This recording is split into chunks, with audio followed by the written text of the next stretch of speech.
One of the last things I want to talk to you about, because I know you've got another class to go to soon, is Pesach, Passover.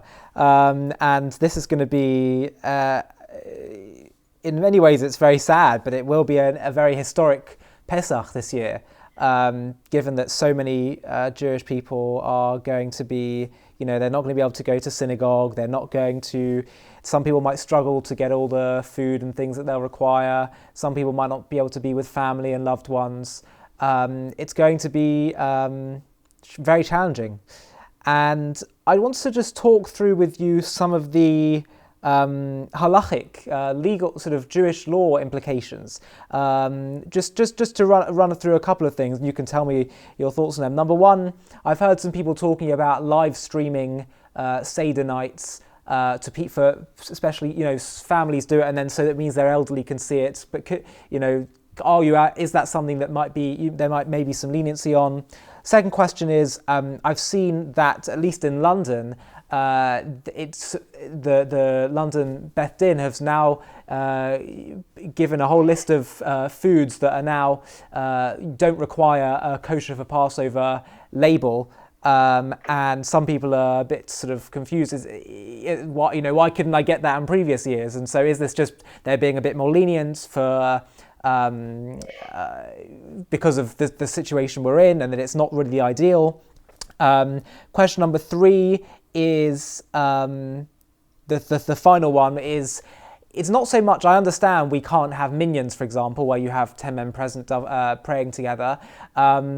This is more actually not a halachic question, but a spiritual question. Just, is it quite spiritually significant that the world no longer has Jewish communal prayer? I don't know what they're doing actually in Israel, but it seems like we're losing it. I mean, I know we say there's this concept that the world cannot exist without Torah study, and is there something troubling? Is there something potentially spiritually vulnerable for the world not to have communal prayer going on?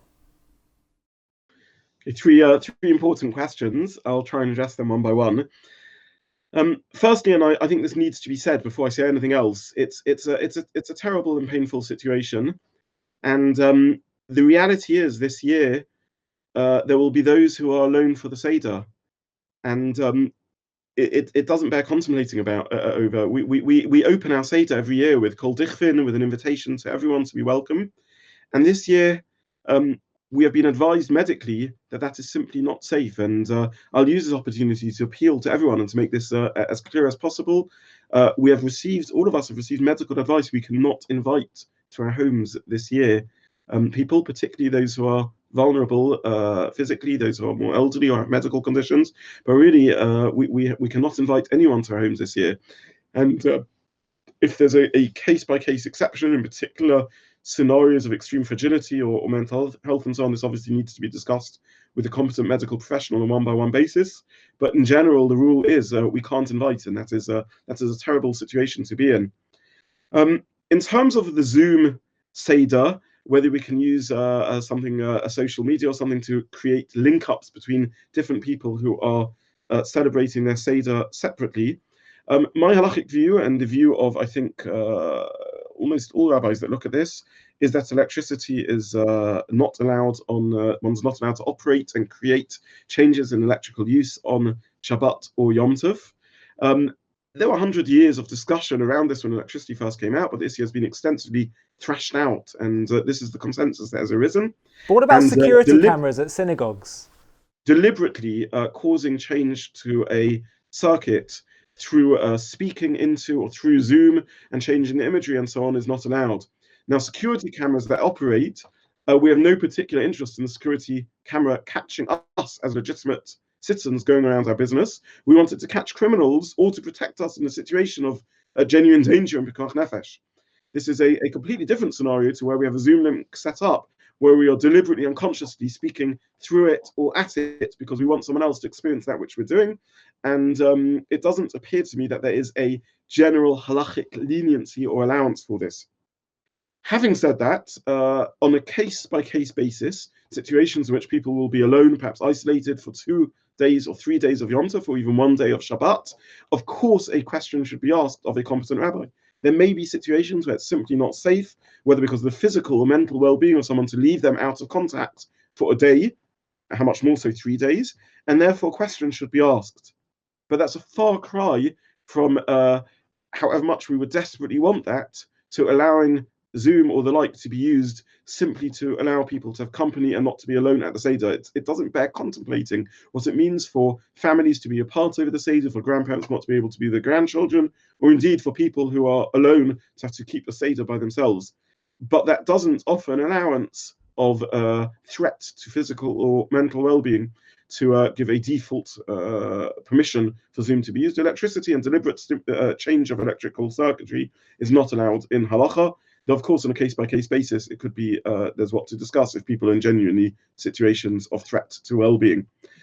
I think it's also important to mention in this context that we're not just talking, when we talk about using social media to connect for the Seder, we're not just talking about an abstract halachic discussion, but we're talking about something that is integral to what Shabbat and Yom Tov are about.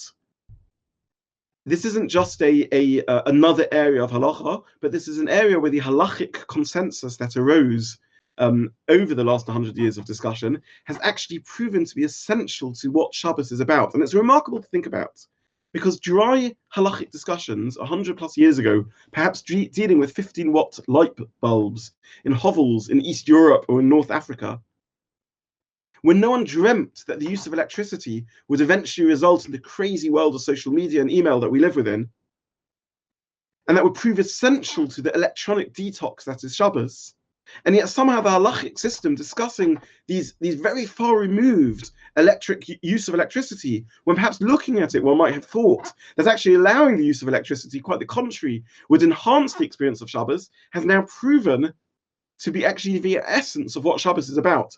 And to me, this is a remarkable example of where the pond that was dropped, the stone that was dropped into the pond at Sinai, is still giving off ripples that we can hear to this day. And it's as if a ripple of Sinai was heard to all the great poskim over the last 100 years, who heard this voice coming out of Sinai saying, "Thou shalt not use electricity on Shabbos." And this is integral to what Shabbos is about. And if we think of ourselves as Orthodox Jews who care and engage with the modern world, it's obvious that in modernity, the prohibition of Shabbos is not, of electricity on Shabbat, is not something that we can afford to weaken. I should mention here also that the Ramban and Nachmanides stresses that beyond the prohibitions of Shabbos, there's another word used by the Torah about Shabbos, that it should be Shabbaton, it should be a Shabbos atmosphere. And this, the Ramban says, is a Torah law, left to the application of the scholars and sages of each generation to work out what the Shabbos atmosphere is about. But if we know anything about what Shabbos atmosphere is about, it's about being. It's about being centered and central. It's not about distracting ourselves and being drawn all over the place. That's why we're not allowed to ride on bikes on Shabbos that take us far away. They're vehicles, they're means of transport. A kid can go on a scooter, and that can be a toy. But for an adult, a bike is about travel, is about going out of themselves, rather than being in their place, being earthed and centered. Shabbos is about being, not about doing. And there's no better example of the contradiction to being and something that would drag us away from Shabbos than social media. It's the vehicle that pulls us out of being focused and centered on where we are. And therefore, there's no doubt that the prohibition of social media is really central to what Shabbos is about. The use of electricity is a technical violation of Shabbos in this form, and also a violation of the prohibition of Shabbos and the atmosphere of Shabbos that's so precious to us. And therefore, in the name of not just Torah and halacha, but also the application of halacha to those of us who care about how it's applied to modernity, this isn't some enhancement of the use of technology and modernization, so quite the contrary, is not recognizing how Shabbos needs to be applied in the modern age. So what is the answer? It's about priorities. It's about understanding that as painful as it is this year for people to be alone, not to be able to celebrate their Seder with their grandparents or their grandchildren, not to be able to be with their families, but this is the correct thing. This is the correct decision that needs to be made. Our adherence to halacha and the halachic system and Shabbos and Yom Tov above all is what's kept us together as a people and as Jews. And as soon as we weaken our commitment, ultimately that is what weakens our ability to transmit that which is so precious to us. And therefore the best and deepest way of us connecting with our families, with our grandchildren, with our community, with our nation, is by keeping this commitment to Shabbos and Yom Tov strong, even this year when it means that the Seder so tragically and painfully may need to be celebrated alone.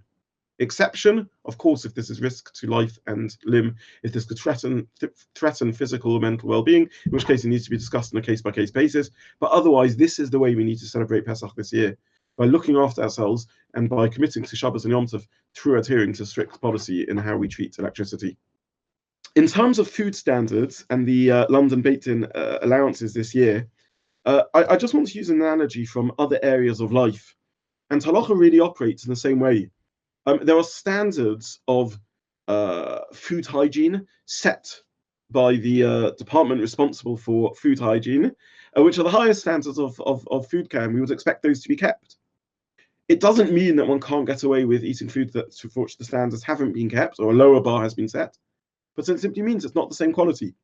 We seek quality in terms of the taste of the food that we eat, and we seek quality in terms of the health and the standards that are set for that. And it's exactly the same in our spiritual lives. We should seek quality in our spiritual lives, and halacha mandates of us, demands of us to have a high quality of halachic observance, to enrich our lives and engage with Judaism as fully as possible.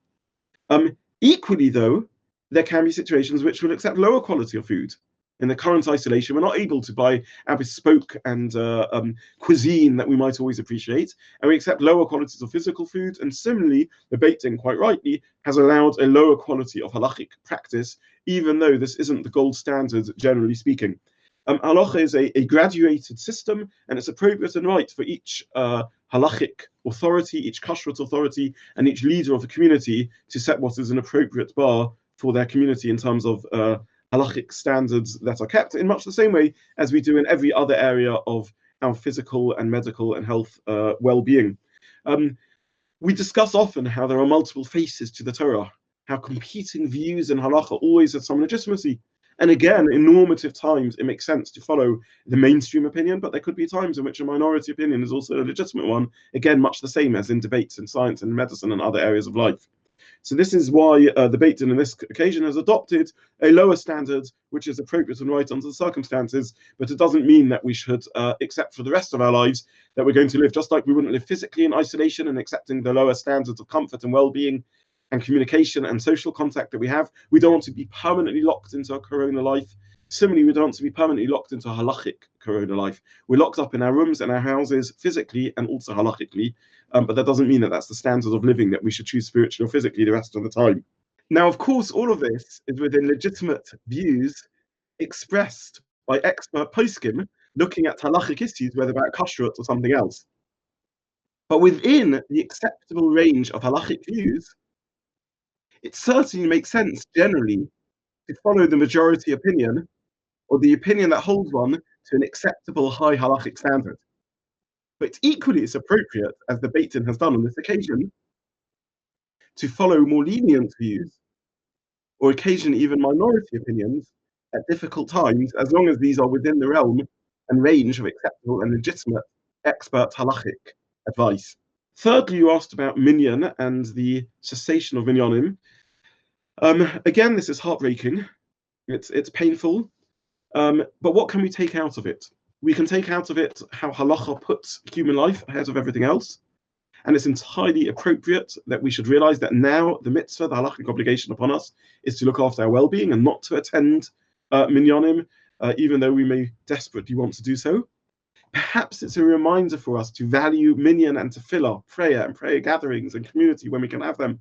And so much of the time, perhaps we spend complaining about community and communal politics and things that are going on. This is a reminder to us how precious and valuable our botei knesiot are, our synagogues, our places of gatherings are. It's a reminder of how precious and valuable it is to be able to get together for davening. And sometimes we don't appreciate it. Sometimes we spend our time talking through davening or not engaging properly and meaningfully through it. And this is a reminder to us, now that it is threatened, how much we should value this. This isn't a reason for what's happened, but it's certainly a meditation, a reflection that we can engage in now that we don't have it. And thirdly, perhaps it gives us the chance to do a different sort of tefillah. So much of the time when we're in shul, maybe we don't have the time and the leisure to read the English translation, to think about what the tefillah, the prayer really means, to engage with it in a calm, reflective space. And therefore, let's use this as a time to strengthen different sort of prayer, which we often can't get because we engage communally, and therefore engage in tefillah b'yechidot and tefillah by ourselves, thinking about tefillah in a different sort of way. And this is definitely a time when we need to strengthen in prayer. This is definitely a time when it's appropriate for us to call out to God Prayer has three parts. One part of it is recognition of the power, the infinite ability of God.